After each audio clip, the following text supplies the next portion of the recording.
والصلاة والسلام على من لا نبي بعده فقد قال رسول الله صلى الله عليه وسلم من يريد الله به خيرا يفقهه في الدين أو كما قال عليه الصلاة والسلام শ্রদ্ধাভাজন সভাপতি হযরত উলামায়ে কেরাম, আইম্মায়ে মাসাজিদ, মুহতারাম হাজিরিন, আল্লাহ পাকের মেহেরবানি যে মাগরিবের নামাজ জামাতের সাথে আদায় করার পরে আমরা একমাত্র আল্লাহ পাককে রাজি খুশি করার জন্য মসজিদে বসার সুযোগ পেয়েছি। এই জন্য সবাই বলি আলহামদুলিল্লাহ। আমি আসলে সংক্ষিপ্ত খুতবার মাধ্যমে ভূমিকা দিন, যেহেতু সময় কম, এই জন্য আমি মূল আলোচনাই করতে চাই। এক নম্বর হলো, আপনাদের ইমাম সাহেব বলেছেন যে আমরা অনেকে দাওয়াত করি নাই, তারপরে খবর তারা চলে আসছে। আপনারা যেখানে বসেছেন এটাকে হাদিসের ভাষায় আল্লাহ রাসূল বলেছেন জান্নাতের বাগান। আপনাদের এখানে নিউ ইয়র্কে, আমেরিকাতেও অনেক দামি জায়গা আছে, দামি দামি জায়গা। আমাকে গতকাল কে যেন বলতেছিল যে আমেরিকার প্রেসিডেন্ট যদি কোথাও আসে, তার সঙ্গে যদি কেউ একবেলা খানা খাইতে চায়, ডিনার করতে চায়, লাঞ্চ করতে চায়, অথবা সে যেখানে আসবে এই হলে যদি কোনো খাস প্রোগ্রাম হয় সেখানে যদি যাইতে চায়, তাহলে ডলার দিয়ে কাঠ খরিদ করা লাগে, খুব দামি কাঠ। এবং সেই কাঠটাও কিন্তু সবাই পায় না, যারা ভিভিআইপি ভেরি ভেরি পার্সন তারা পায়। আমাদের বাংলাদেশে প্রেসিডেন্ট হাউস, বঙ্গভবন, জনভবনে অনেক সময় অনুষ্ঠান হয়, সেই অনুষ্ঠানের দাওয়াতে কিন্তু সবাই পায় না।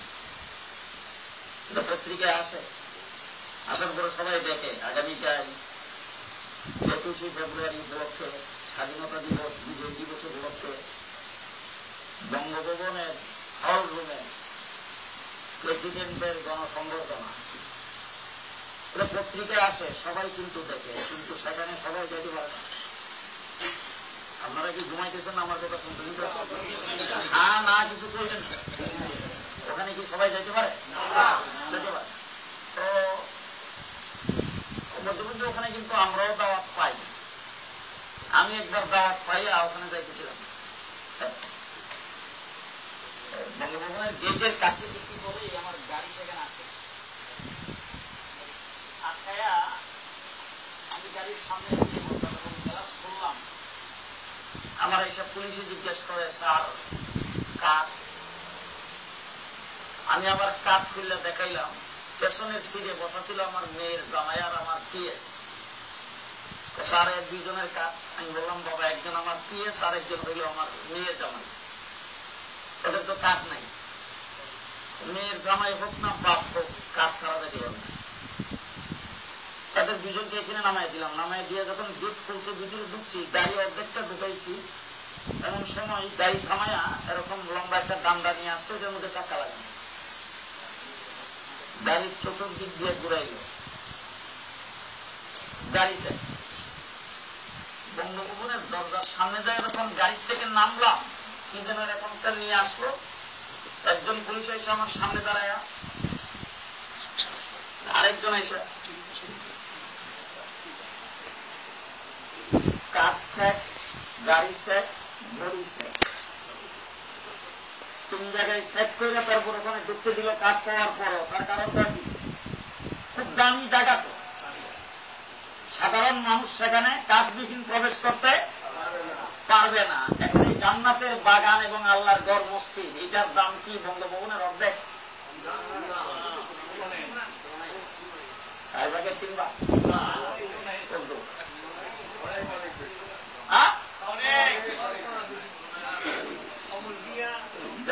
থেকে উনি দাওয়াত পাই নাই, মানে আল্লাহর প্রদত্ত কাঠ পাইছে, এই জন্য উনি এখানে চলে আসছে।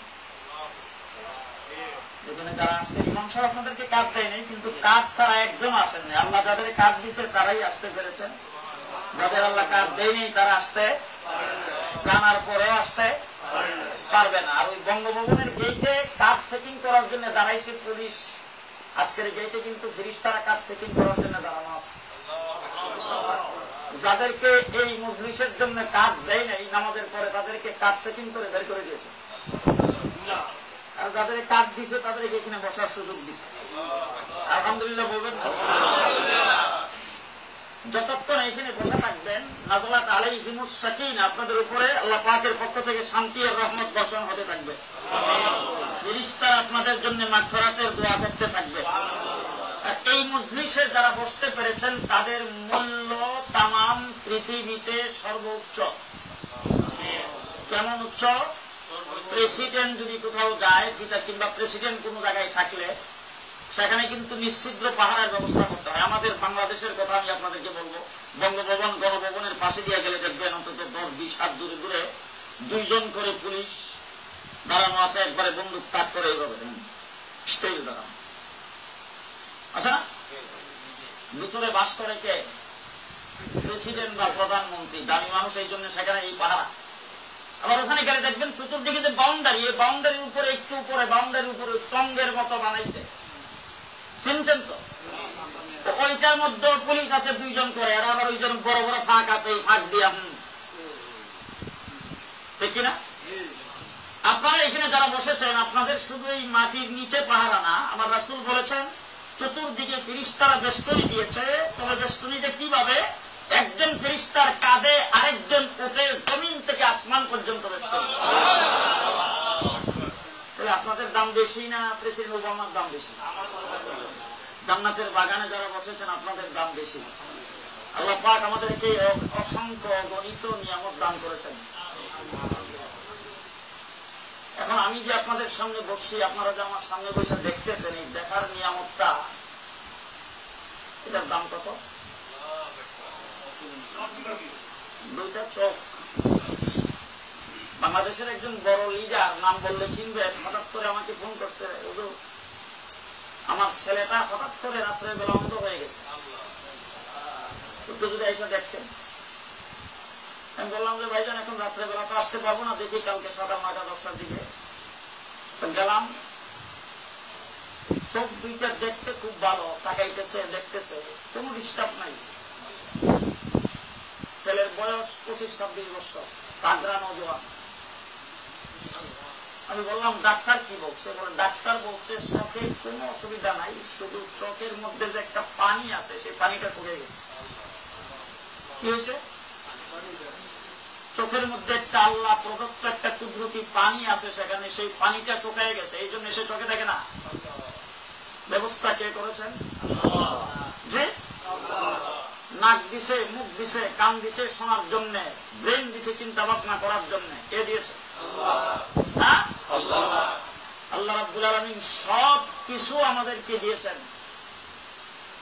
মানে আল্লাহ দেওয়াটা, আল্লাহ তাবারক ওয়া তাআলা আমাদেরকে সবকিছু দেবেন। রূহের জগতে আমাদের সকলকে একত্রিত করার পরে আল্লাহ পাক আমাদের সকলের সামনে, সেখানে আমরাও ছিলাম, বর্তমান পৃথিবীর বড় বড় লিডাররাও ছিল, ইহুদি খ্রিস্টানেরাও ছিল, তামাম পৃথিবীর মানব মন্ডলী ছিল, ফেরাউনও ছিল, নমরুদও ছিল, হামানও ছিল, সাদ্দাদও ছিল, আবু জেহেলও ছিল। আল্লাহ পাক যত নবী পৃথিবীতে প্রেরণ করেছেন সমস্ত নবীরাও সেখানে উপস্থিত ছিল। সকলের সামনে আদমের পৃষ্ঠ থেকে আমাদেরকে তৈরি করে আল্লাহ একটা প্রশ্ন করেছিলেন, আলাস্তু বিরব্বিকুম, আমি কি তোমাদের প্রভু নই? আমি কি তোমাদের প্রভু নই? এই প্রশ্নের জবাব আমরা সবাই সেখানে দিয়েছিলাম। কি? বালা বালা, নিশ্চয়ই আপনি আমাদের প্রভু, নিশ্চয়ই আপনি আমাদের প্রভু।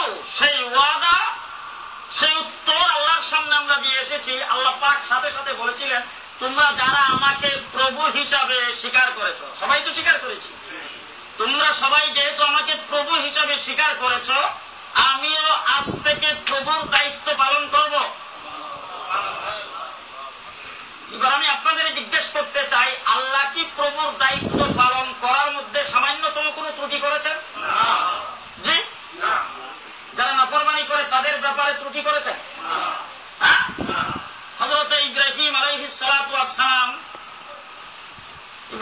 সালামকে প্রশ্ন করা হয়েছিল, ইব্রাহিম কাইফা কুনতা খালিলা, তুমি আল্লাহর খলিল কিভাবে হইলা? ইব্রাহিম আলাইহিস সালাম বলেন, ওয়াজাদতু নাফসি লিন-নিরান মালি লিজ-যাইফান ওয়ালাদি লিল-কুরবান কলবি লির-রহমান আনা খলিলুর রহমান। আল্লাহ পাক আমাকে জান দেওয়ার কথা বলেছেন, আমি জান দেওয়ার জন্য নমরুদের আগুনে ঝাঁপ দিয়ে বসছি। আল্লাহ আমাকে আমার অন্তর চাইছে, তামাম পৃথিবীর যাবতীয় সবকিছুর থেকে সম্পর্ক কাটাপ করে আল্লাহর জন্য সম্পর্ক জুড়ে দিয়েছি।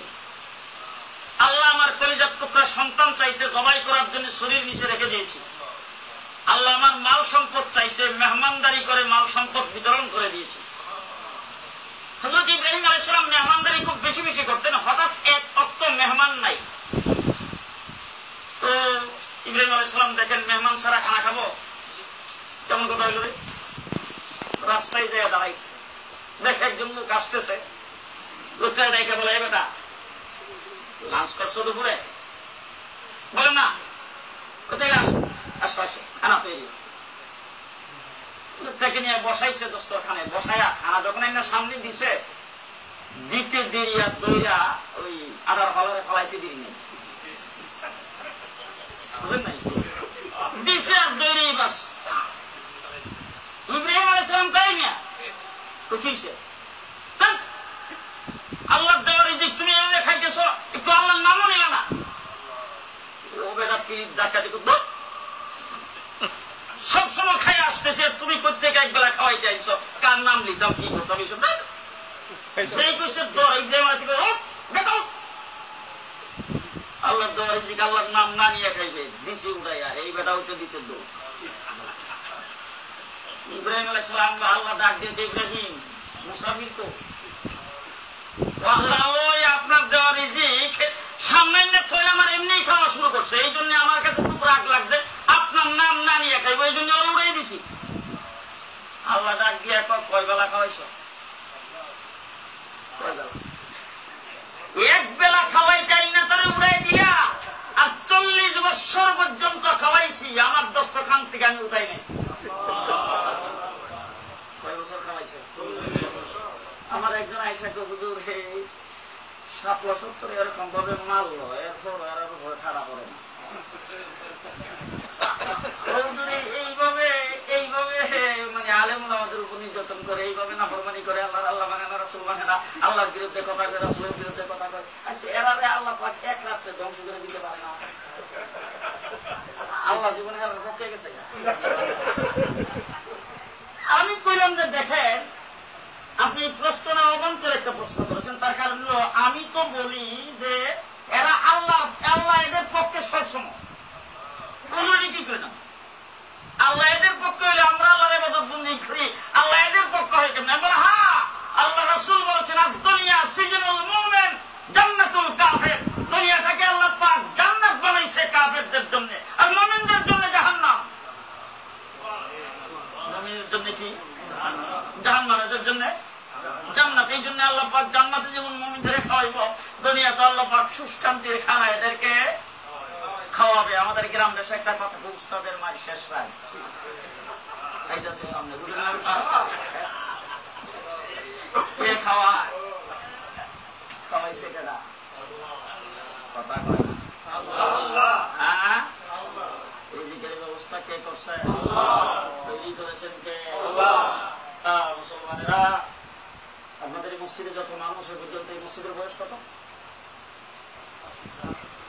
7 বছর। 7 বছরের ভিতরে আপনারা এই মসজিদের ভিতরে যত মানুষ আসা যাওয়া করে, এখানে একজনের চেহারার সাথে আরেকজনের মিল এরকম মানুষ পাইছে?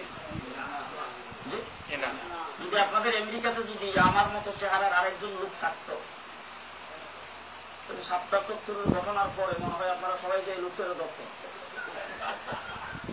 কথা পায় না, ঠিক না? তাইলে গোটা পৃথিবীর ভিতরে 600 কোটি মানুষের মধ্যে একজনের চেহারার সাথে আরেকজনের মিল আছে? গলার আওয়াজের সাথে, খাওয়ার ভঙ্গির সাথে, কথা বলার ক্যাটাগরির সাথেও মিল। শুধু তাই না, পায়ের তালির সাথেও মিল নেই, আছে?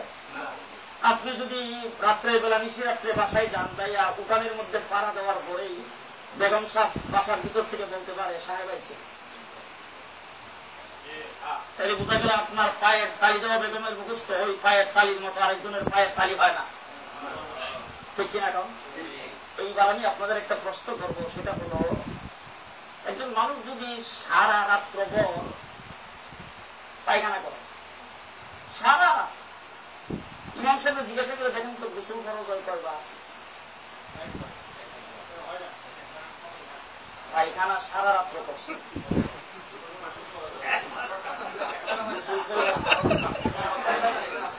একবারও না, তাহলে কি পায়খানা পাক? জি, পায়খানা না পাক তো, তাইলে সারা রাত্র করার পর গোসল ফরজ হয়েছে? হয় নাই। প্রস্রাব যদি সারা রাত্র করে, মুসলমানেরা পায়খানাও না পাক, প্রস্রাবও না পাক, কিন্তু আপনি সারা রাত্র যদি করেন আপনার গোসল ফরজ হয় না। আপনি আমাকে যে পানির দ্বারা তৈরি করেছেন এর একটা ফোঁটা যদি বের হয় গোসল ফরজ হয়, তাই এটা কত না পাক? পায়খানা প্রস্রাবের মতো না পাক, না এর চাইতে বেশি না পাক, এর চাইতে বড় না পাক? এর চাইতে বড় একটা নাপাক পানির দ্বারা আল্লাহ পাক আমাদেরকে এত সুগঠন করে তৈরি করেছেন। সারা জীবন যদি আল্লাহর দরবারে সেজদা দিয়ে পড়ে থাকেন, তারপরও এই দায়িত্ব হবে না। আমার আল্লাহ বলেন, ও বান্দা, তোমরা ভুলে গেছো, আমি ভুলি নাই, আমি আমার রুবুবিয়তের দায়িত্ব পালন করতেছি। ওই নাপাক পানির দ্বারা তোমাকে তৈরি করার পরে মায়ের পেটে তোমাকে আমি লালন পালন করেছি। কে করছে? আল্লাহ। এখন প্রচন্ড শীতের ভিতরে আপনাদের এখানে বরফ পড়ে, বরফ পড়া অবস্থায় এরকম প্রচন্ড শীতের ভিতরে কোন মায়ের পেটে যদি বাচ্চা থাকে, ওই বাচ্চার ঠান্ডা লাগে? প্রচন্ড গরম আমার বাংলাদেশে, প্রচন্ড গরম। সেই গরমের ভিতরে যদি মায়ের পেটে সন্তান থাকে, সেই সন্তানের গরম লাগে? তাইলে সন্তান মায়ের পেটে আল্লাহ পাক কেমন পেটিঙ্গির ভিতরে রেখেছেন, যেখানে গরমও লাগে না, ঠান্ডাও? কে করেছেন? আরো জোরে কাম। এয়ার কন্ডিশন সেই পেটের ভিতরে আল্লাহ পাক সেখানে দিয়ে আমার আল্লাহ রাব্বুল আলামিন বলেন, তোমার সেই আস্তে আস্তে যখন তুমি বড় হচ্ছ, তোমার সেখানেও খাবারের প্রয়োজন হয়েছে, আমি আল্লাহ পাক তোমার মায়ের রক্তের নালের সাথে তোমার নাভির মাধ্যমে একটা পাইপের সংযোগ করে দিয়ে তোমাকে সেখানে খানার ব্যবস্থা আমি আল্লাহ করেছি। কে করেছেন? আল্লাহ পাক করেছেন। এবার যখন বিশেষ কায়দায় যখন আমি দুনিয়াতে ভূমিষ্ঠ হলাম, হওয়ার পরে যদি আমাকে সবচেয়ে চিকন চাউলের কথাই বলি, কালি জিরার পোলাও চাউল, এটা পাক করে যদি দেওয়া হইতো,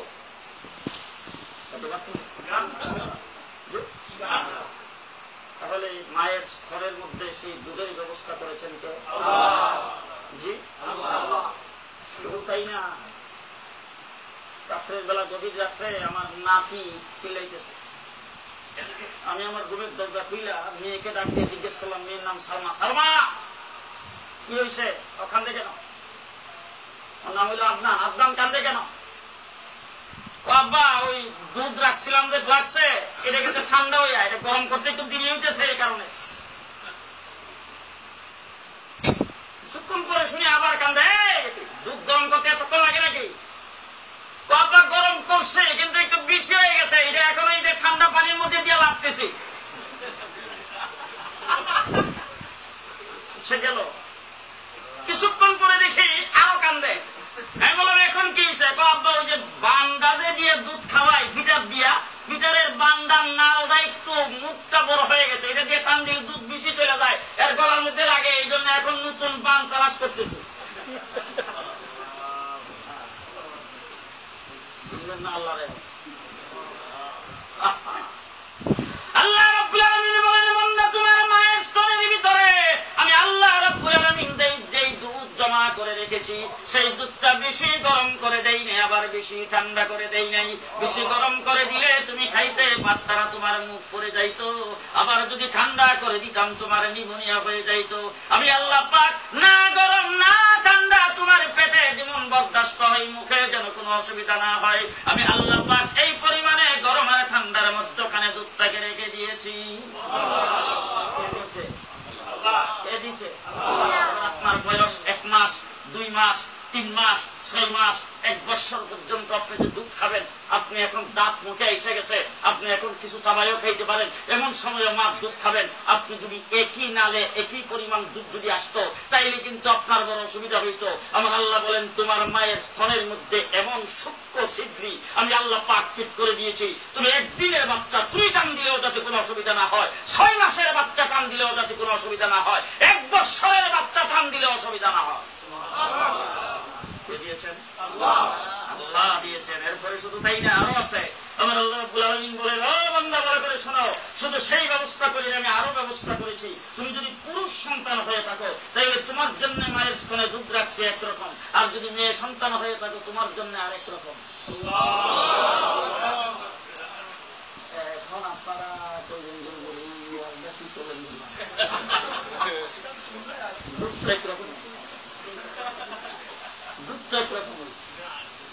দুধ একরকম নয়।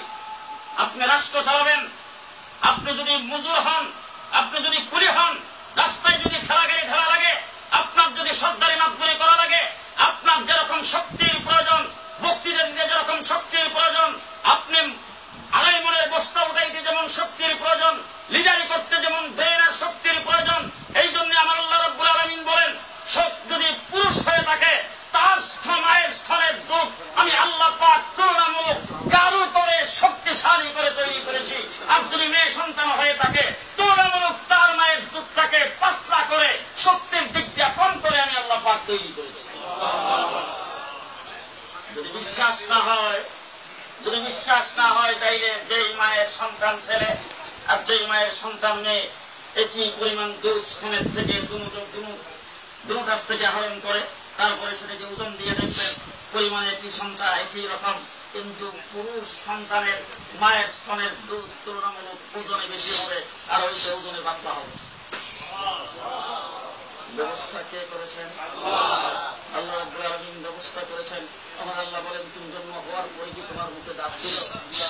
দাঁত তোমার মুখে ছিল না। তুমি যখন একটু শক্ত জিনিস খাবারের প্রয়োজন হয়েছে, আমি আল্লাহ পাক দাঁতটা কি সুন্দর করে উঠে দিলাম।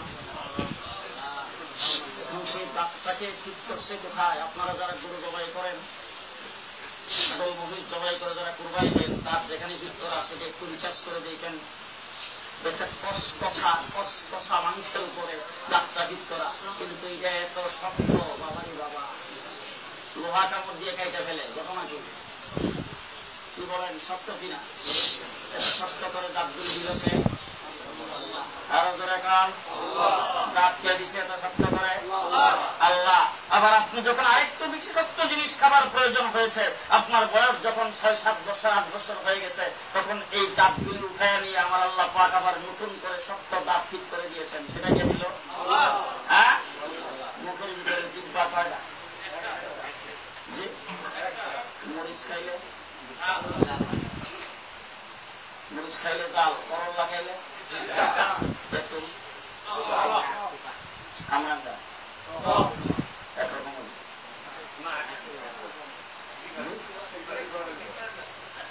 মালটা খাইলে এক রকমের মজা, কমলা খাইলে জি, কাগজি লিবু এক রকমের চোখা, আবার এলাচি লিবু আরেক রকমের, কারা লিবু আরেক রকমের চোখা, সাত করা আরেক রকমের।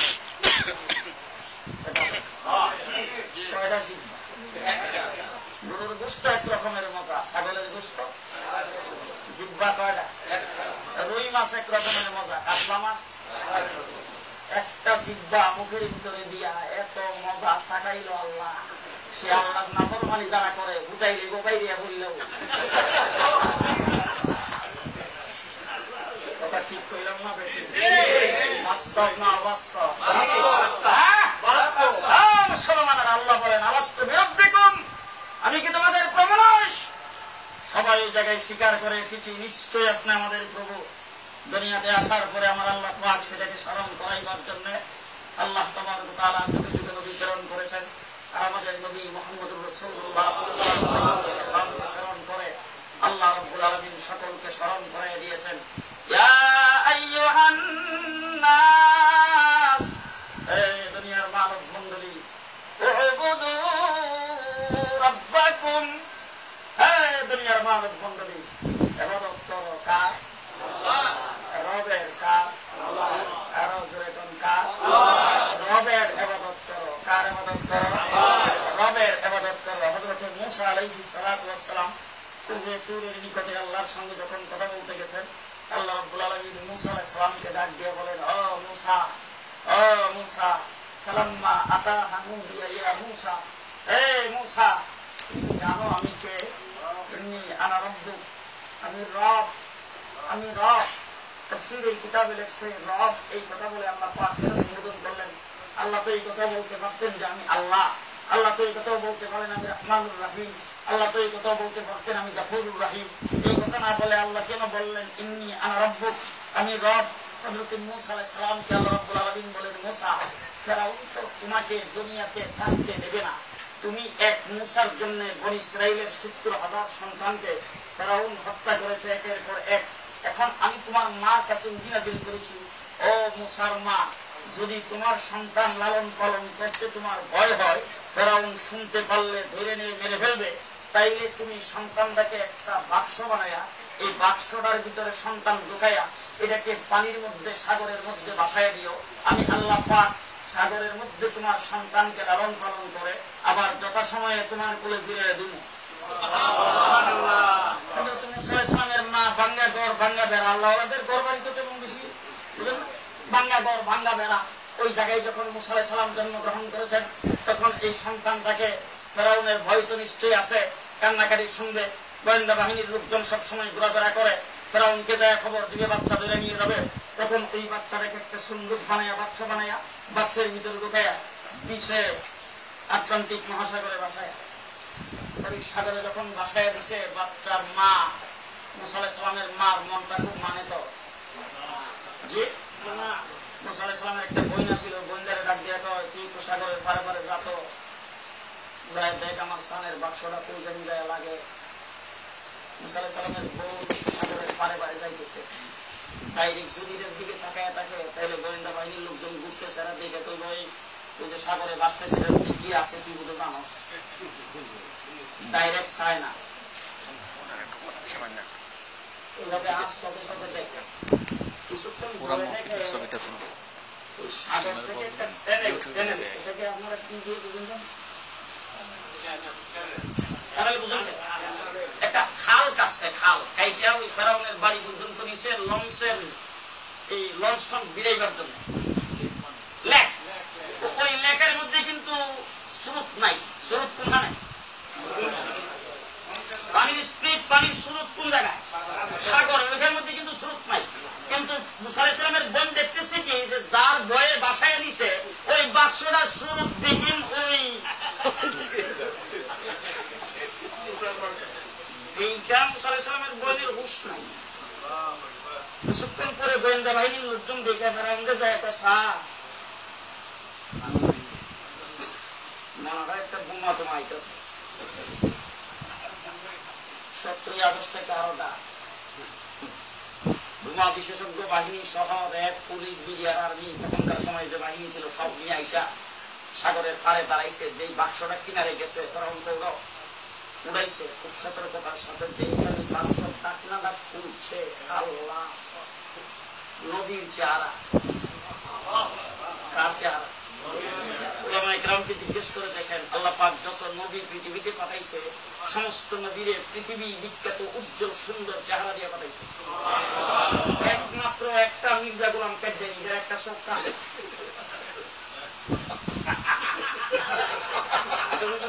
এক সক্কা না কোনদিন নবী, যার একটা সক্কা না হে কোনদিন নবী। যাই হোক, তো ওই উজ্জ্বল চেহারা নবীর চেহারা ফেরাউনের কোন মায়া দেয়া নাই, দিকটা ওইটা দেখো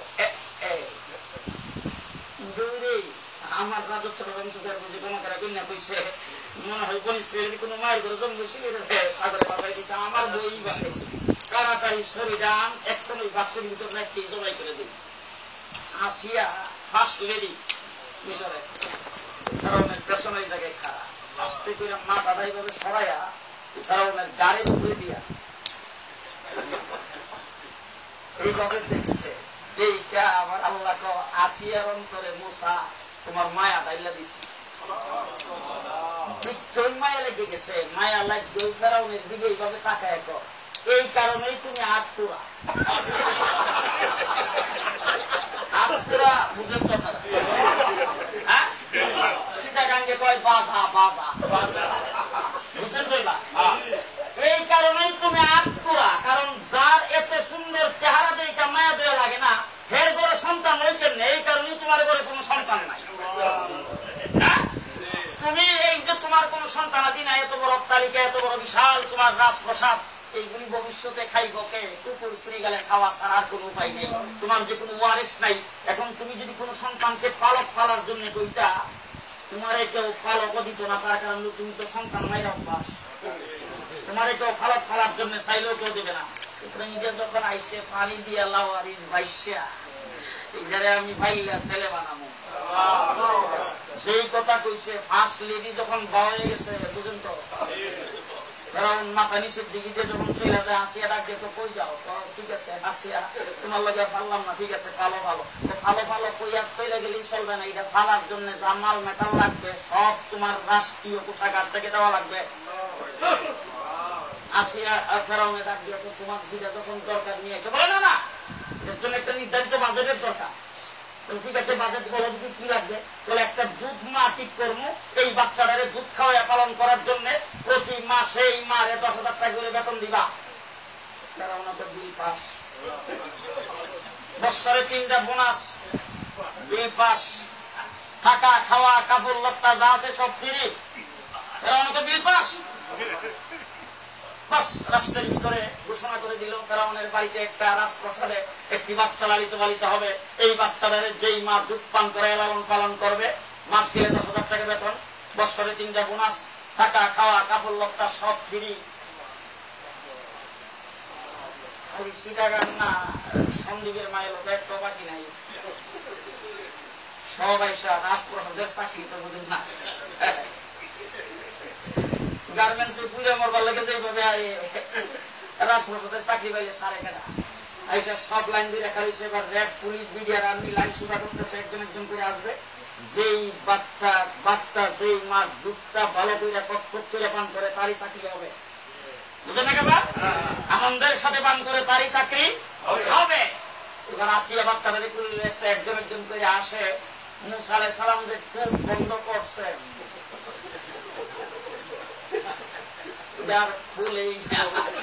একজন করে আইতেছে আঙ্গুল দিয়া গুতাইয়া। খালি এক মায়ের পরীক্ষা শেষ আর এক মা আসার মধ্যখানে যে সময়টা, এই সময়টার মধ্যে মুসা আলাইহিস সালাম সারার কোন আওয়াজ নাই। সমস্ত মায়ের লোক পরীক্ষায় ফেল, একজনের দুধ পান করে নাই, সব মায়ের লোক চলে গেছে। এবার আসিয়া বাচ্চাদের কোলে নিয়া এইভাবে জোড়ায় আর আই হাই হাই রে, দায়িত্ব নিয়েও দেখলাম রে, কি কাম করলাম রে, হাই রে ফেরাউনে না করছিল, আমি কেন দায়িত্ব নিলাম রে, আহা হাই রে কি হইল রে, হাই রে কি হইল রে, কার দুধ খাওয়াই পালুম রে, কেমনে পালুম রে, এরকম খালি কইতেছে। মুসা আলাইহিস সালামের বন্ধু নদীর পার পারে গেছিল, গাছের নিচে খাওয়াইয়া সারাদিন তামসা দেখছে। বিকালবেলা যখন এরকম চুলাইতেছে, আস্তে করে কাছে যায়া মাথা খাবে, খারাপ মা আমার কাছে একটা মায়া লোকের খবর আছে, ওই মায়া লোকটা দুধ দেখছি সব বাচ্চারাই খায়। আসিয়া উঠবে, এতগুলো মায়া লোক এখানে ইন্টারভিউ দেওয়ার জন্য আসলো, ওই মায়া লোকটাকে আসে না? বলে না না, সম্ভ্রান্ত বংশ পরিবারের এই বংশের কোন মায়া লোক কোনদিন গ্রামীণ ব্যাংকার ব্যারাকের সমিতিতে জীবনও যায় না। যখন এই কথা কইছে আসিয়া উঠতে রিক্সা ভাড়া কি রিক্সা ভাড়া যাইয়া বইলা দেখতে পারি, আমার মনে হয় না এসে, কারণ পর্দার ভিতরে থাকে তো, বাড়ির থেকে কোনো সময় বাইরে গাড়ি যাইয়া বইলা দেখো, ঠিক আছে আমি যাই বইলা দেখি, যদি আসে রিক্সা ভাড়া লাগবে না, এমনি আসবো। দৌড়ে গেছে কার কাছে?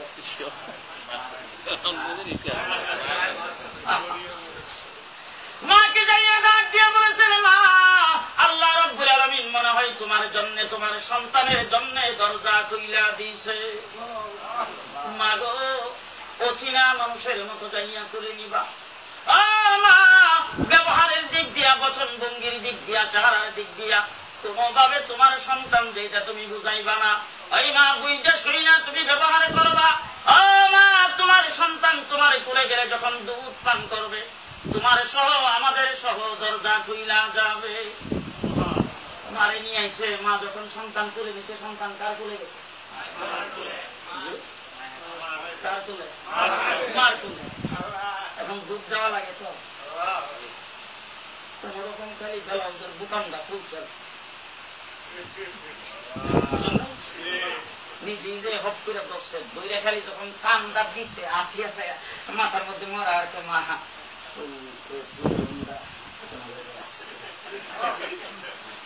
মাস গেলে 10,000 টাকা বেতন, বছরে 3টা বোনাস। আসিয়া বাচ্চারা ডাক্তারটা করে দেওয়াছে, বাচ্চা কিন্তু খা খা করে চিংড়ি মারছে, দুধ যখন কান্দা চলাইছে তুলে দেওয়া। তোমার বাড়ির বাচ্চা পালন করবার জন্য আমি একটা মায়ালুক মানুষ, আমার চাকরি করা লাগবে। আমার বংশের মায়ালুক জীবনে কোথাও চাকরি করছে, ইতিহাস হই নাই, এই কাম আমরা করি।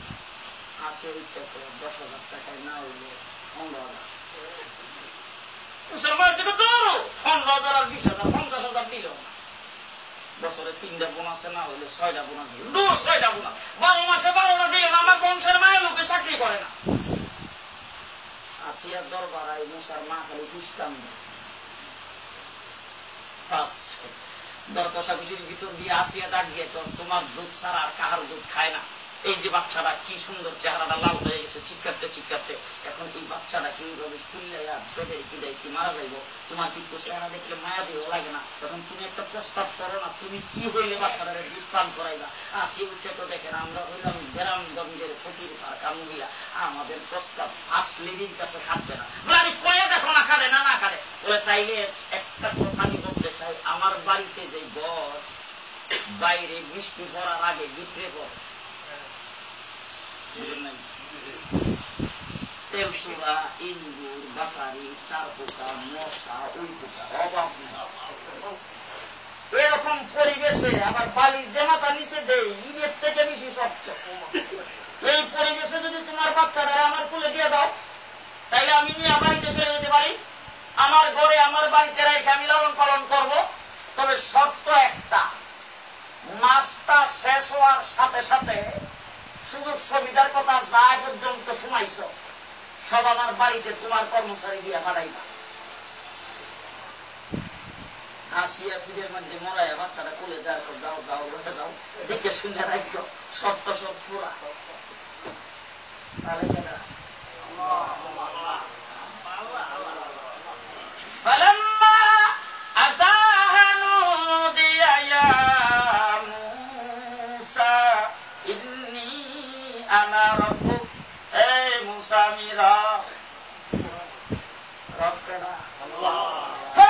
তোমাকে দুনিয়াতে থাকতে দেবেন, আমি আল্লাহ রাব্বুল আলামিন সিদ্ধান্ত গ্রহণ করেছি, ফেরাউনের বাড়ির পয়সায় তোমার মায়ের কুলে তোমাকে লালন পালন করাবো। লালন পালন কে করে? এই জন্য আমার আল্লাহ রাব্বুল আলামিন ডাক দিয়া বলেন, ইন্নী আনা রাব্বুক। হযরত মূসাকে ডাক দিয়া বলছেন, ইন্নী আনা রাব্বুক, আমি রব। দুনিয়ার মানুষকে আল্লাহ রাব্বুল আলামিন ডাক দিয়া বলেছেন, উবুদু রাব্বাকুম, ইবাদত করো কার?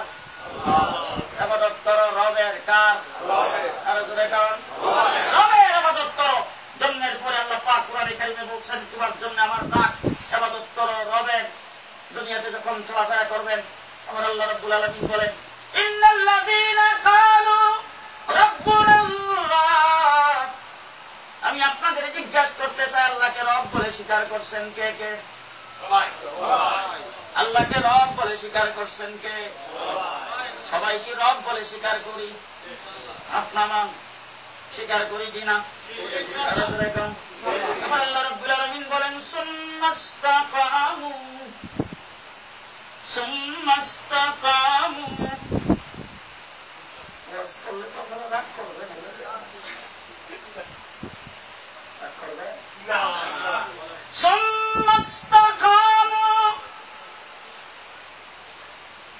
যদি রবকে রব বলে স্বীকার করে থাকো, রুবুবিয়তের উপর অটল অবিচল এমন ভাবে থাকা লাগবে, তোমার উপরে যদি কোন আক্রমণ আসে তাইলে রবের রুবুবিয়ত থেকে তোমাকে ফিরাইতে পারবে না। কি বলেন? জেল, জুলুম, অত্যাচার জি এখন দেখেন খালি টক শোতে, মিডিয়াতে, টিভিতে, বিভিন্ন জায়গায় এক রাত্রের মায়ের খাইয়া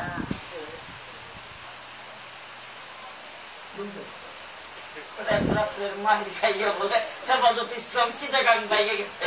আচ্ছা, চিটাগাং বাইকে গেলে হেফাজত ইসলাম নিউ ইয়র্কে কেমন নাই? মুসলমানেরা, ইসলামকে শেষ করা এত সহজ? আরো জোরে কাম। ইসলামকে শেষ করা এত সহজ? ইসলামের রশিদার আরো জোরে।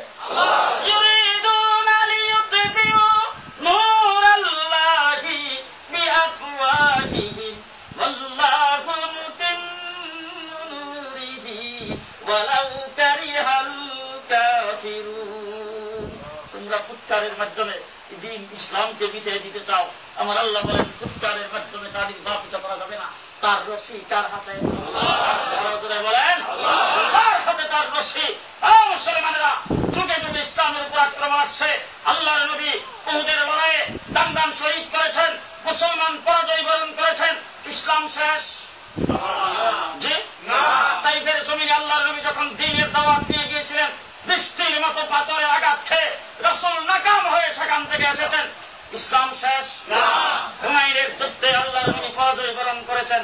ইসলাম শেষ? না। ৭২ জন সঙ্গী সাথী সহ হযরত হুসাইন কারবালার ময়দানে অকাতরে ইজিদের মোকাবেলায় নিজের জান দিয়েছেন। ইসলাম শেষ? না। ইসলাম শেষ? না। আজ পর্যন্ত तमाम পৃথিবীর মুসলমানদের মুখে কবি ইকবালের একটা বাক্য উচ্চারিত হয়, ইসলাম জিন্দা হতা है हर কারবালা की बात। যদি তাই হয়ে থাকে, তাইলে বালাকুটের ময়দানে সৈয়দ আহমদ শহীদ শাহাদত বরণ করার কারণে ইসলাম শেষ হয় নাই। আজাদী আন্দোলনে ১৪,০০০ আলেমকে ভারতবর্ষে ইংরেজরা ফাঁসির কাস্টে জড়াইবার কারণে ইসলাম যেমন শেষ হয়ে যায় নাই, শাপলা চত্বরের মাইরের কারণেও ইসলাম শেষ হয়ে যায় নাই।